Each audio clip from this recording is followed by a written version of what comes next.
এখন বাজে 9:30। আমি আমার বন্ধু যাচ্ছি বিরিয়ানি খেতে ক্যানিং গুডুতে।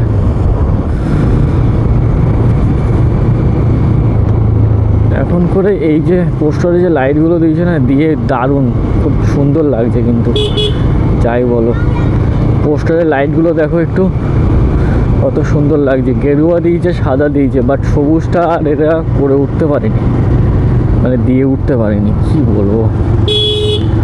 সে যাই হোক, এখন ক্যানিং অনেকটা ডেভেলপ হয়ে গেছে পরশুরাম দাসের হাত ধরে। মানে আমার এখানকার যে এমএলএ আছে, যিনি সত্যি উনি অনেক কাজ করেছেন এখানকার জন্যে।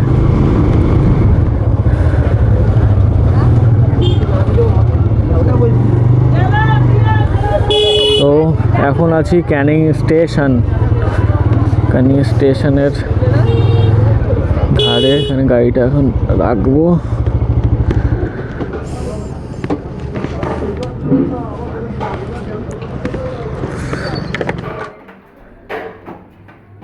বন্ধু নিয়ে যাচ্ছে খাওয়ানোর জন্যে।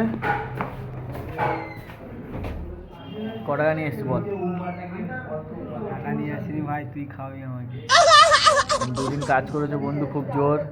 বন্ধুর পকেট এখন গরম, যার জন্য বন্ধু এখন পকেট থেকে হাত বের করে আবার বাইরে রাখছে, গরমে হাত ঢোকাতে পারছে না। ভাই তুই খাইয়ে দে, আমি দিয়ে দেবো তোকে। দেখা যাচ্ছে আমাকে। হ্যাঁ ভালো দেখা। তো দেখো, একটা বিগ সাইজ আলু দিয়েছে, যা দুদিক থেকে ভেঙে যাচ্ছে, ঠিক আছে। আর একটা মাংসের পিস।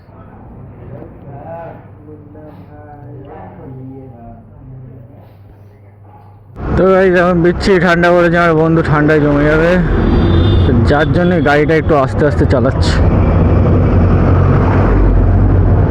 আর রাত হতে না হতে গাড়ি দেখো, 10টা বাজে এখন, লরির যাওয়া আসা টোটালি বন্ধ নেই।